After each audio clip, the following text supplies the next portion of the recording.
Today is one of those good days where I don't just bring you folks one upload, but I bring you two uploads. Come on now. So here we are with the second upload of today. And this one here is going to have a series of different events as always. But this one, we're going to start off talking about Anna. Anna most recently informed us about the current condition of her son.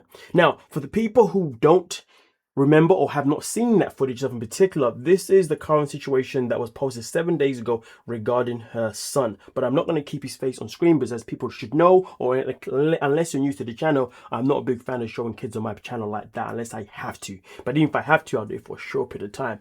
Reason being is because now I'm going to read exactly what the caption says next to it to give you guys a flashback on exactly what has happened and then give you guys an update on the current situation of their son. But she came out 7 days ago by letting us know, and she said, we could use your prayers. Gokhan has been in the PICU for 4 days now. Marcel took him to the ER Friday because he was acting odd. He thought he was having a seizure while they noticed his oxygen was low and CTO was elevated. They put him on a breathing tube and transferred him to another hospital to better treat him. They don't know what's wrong and they've done tons of tests. Or at least a ton of tests, okay? Nothing, unfortunately, has come back with answers. We could really use your prayers. So this is what she came out with not so long ago regarding the status of her son at the time. Now, 4 days ago, Anna decided to come back and give us an update. And this is what she had to say. She came back by letting us know the good news, and that is that Gokhan is now officially off the oxygen, which is absolutely fantastic. And if I am saying his name incorrectly, I do apologize. But that wasn't the only update. That one was 4 days ago, and then 3 days ago she came in with a bit more information where she says Gokhan is doing much better today. His PICU line was removed, which is absolutely fantastic news. Okay, he just has one IV in his foot. They're giving him some fluids in it. He should be transferred off the PICU floor today. He looks a lot better. Okay, he's just very quiet and not wanting to eat or drink. We still don't have any answers on what could have caused this. Now, of course, despite there being great news that he's no longer on the oxygen, it is quite sad and annoying in fact that they have not been given any answers to what triggered their son to start acting odd, as she obviously said that therefore ended up putting him in hospital, because it's always very key to understand what triggered anything that happens to us, so therefore we can be better prepared for next time, because at least then we can do research or be told the things that we can do in precaution to if something was to happen again, and also be prepared for said reasons, or we can do certain things that can hopefully prevent it from happening again. But unfortunately right now they don't know what it is, so they're gonna have to proceed and hope that this doesn't happen again. But I really do hope that if this happens again, before it happens again, if it was to happen again, that the doctors are able to at least find something, so at least the family can know what to do for a potential situation to happen again. Okay, but again, the good news is that he's now off the oxygen, okay, and he's doing a lot better.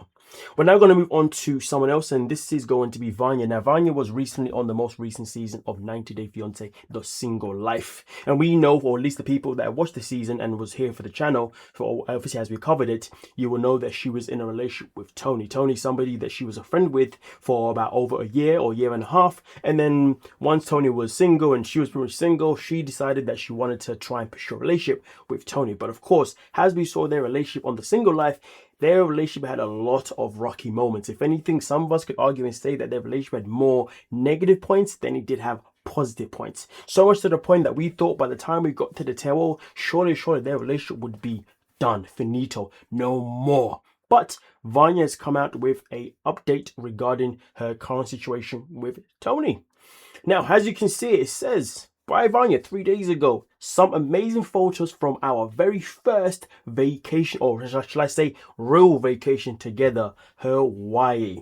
Hey, it was an absolute blast. I can imagine it being an absolute blast. But obviously, as you can see, she decides to post several pictures of her and Tony in Hawaii, in different areas, obviously having a good time, or at least showing us that they're having a good time. Because when it comes to social media, it's very easy for any one of us to take a picture, to take a video, and to look like we're having the best time in the world, and as if we're smiley and as if we're in cloud nine, when in reality maybe we're doing it just because we're trying to show people that we're in a good place, when in reality we may not even be in a good place. But I hope they are in a good place, and I hope that all the challenges that they had on the show are things they've now been able to conquer, rather than things they've just decided to put under the rug, because a lot of the time people put things a lot under the rug and therefore it makes things worse. And in case you've forgotten, when we last saw them at the Tower of the Single Life, which was last week, we noticed that, well, we witnessed that one, Vanya never wants to have children, but Tony expressed that he did want children, which also does raise kind of concerns why they are still together.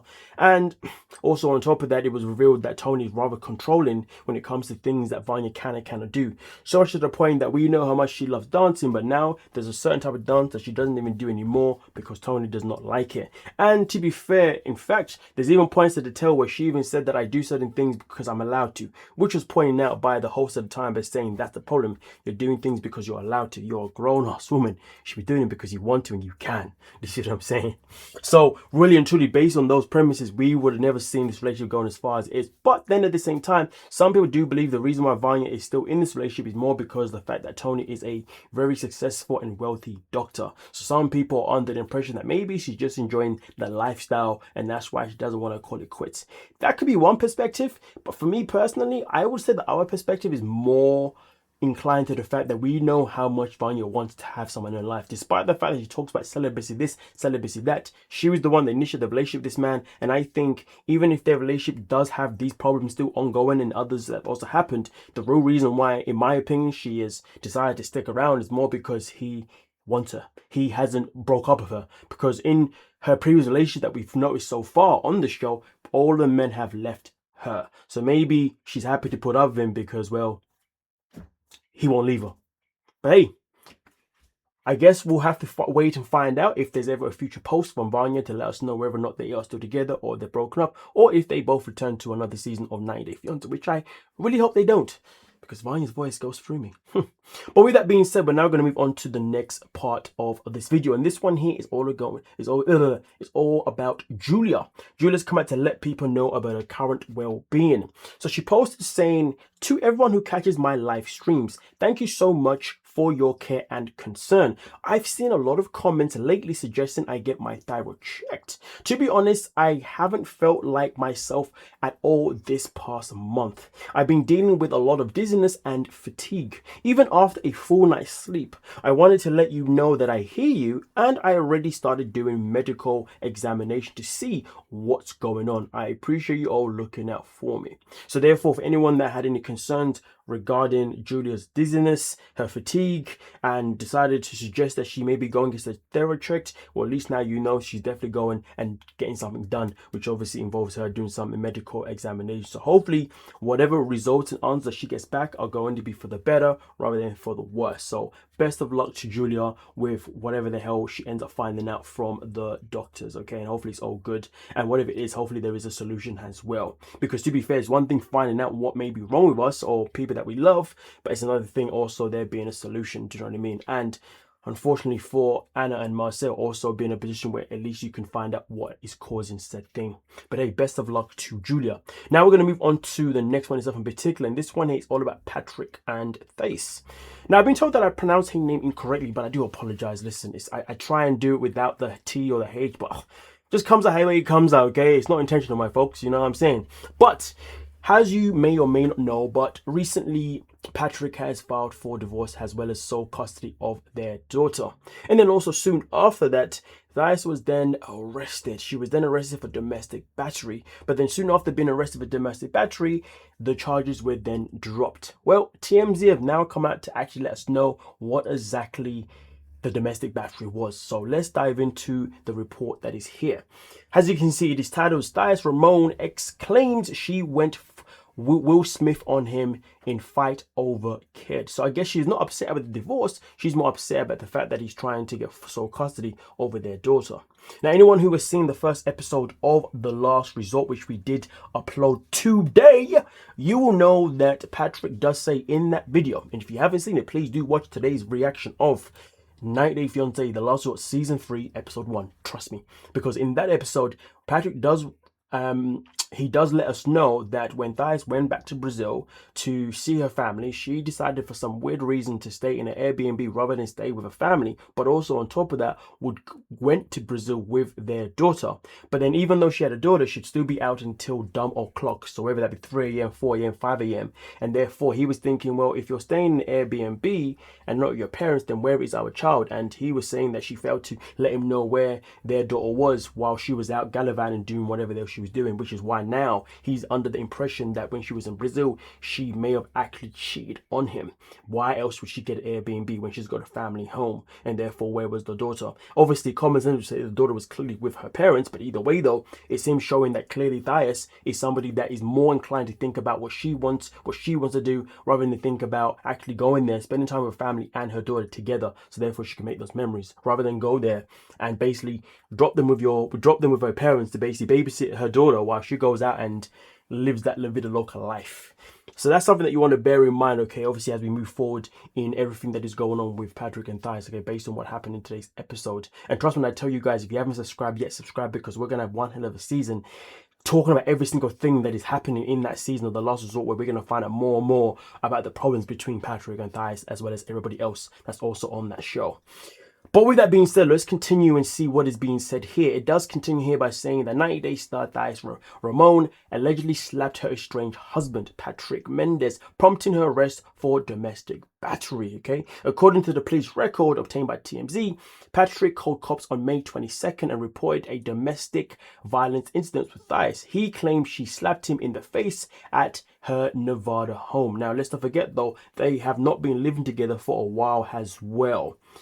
Now, with that being said, let's continue. It also continues by saying, once officers arrived, Patrick told cops he served Thais with divorce papers 2 days prior and went to her home that day to let their child say goodbye, because Thais was leaving Brazil, her native country. And as we know, she loves being all the time to live her life.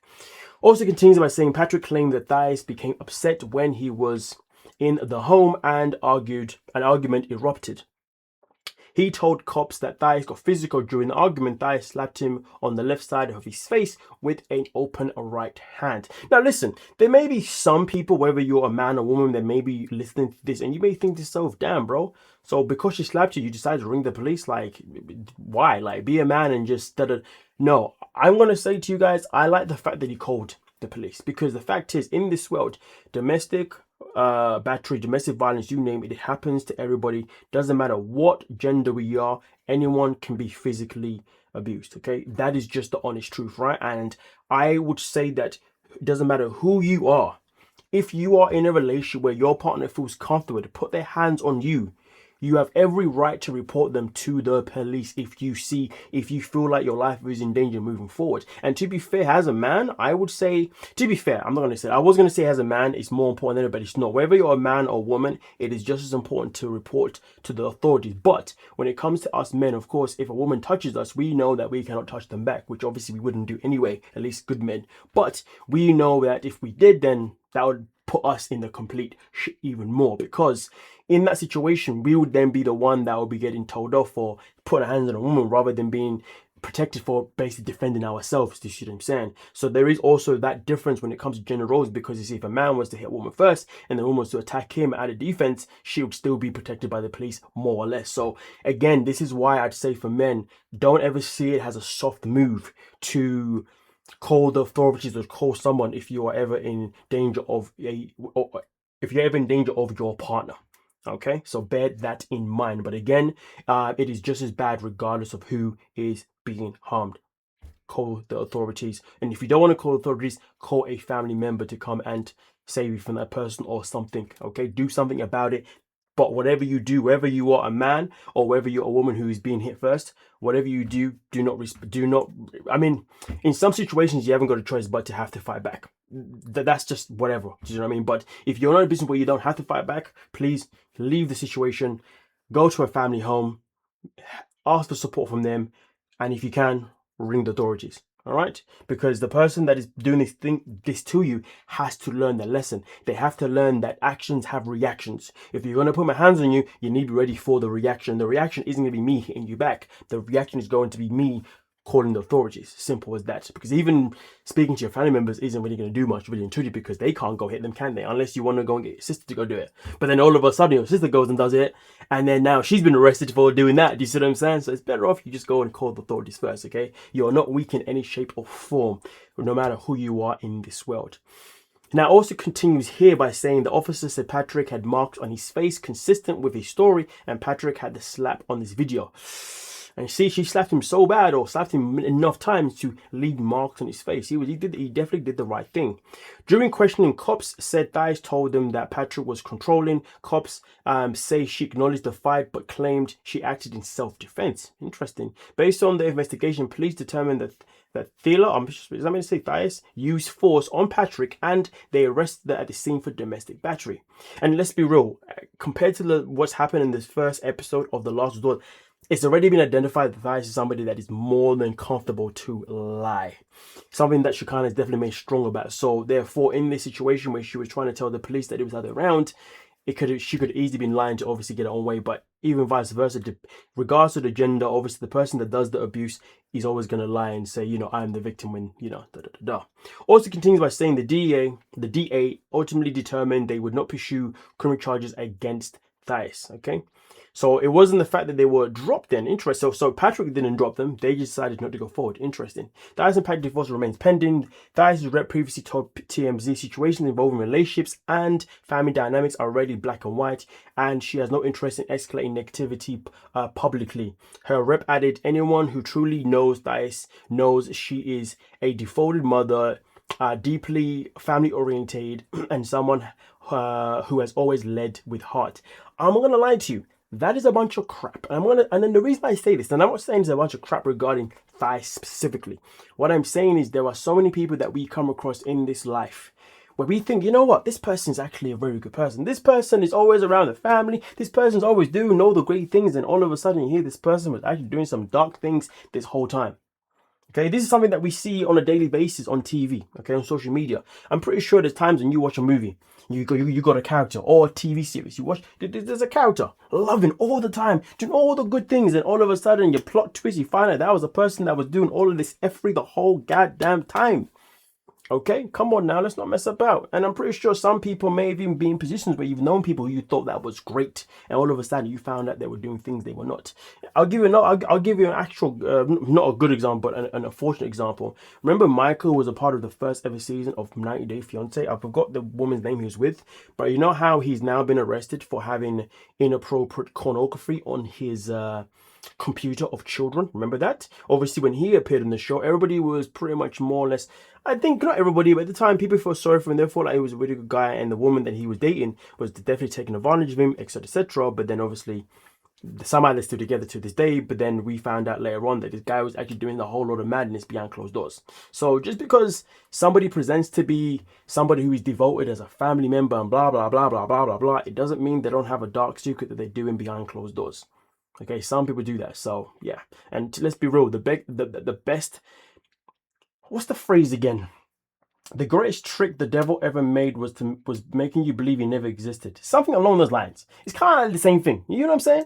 You know what I mean? Yes. And let's be real, the best cover is making yourself look like the family person or whatever. Either way, I'm just saying whatever this rep is saying doesn't really convince me anyway. But hey, with that being said though, let me know your thoughts down below in the comment section and we can talk about it. But with that being said, stay tuned for some more 90-day content. As you know, you love to be here, boss, because why wouldn't you? Anyway, don't forget to like, subscribe, and also hype the video. Have a great day.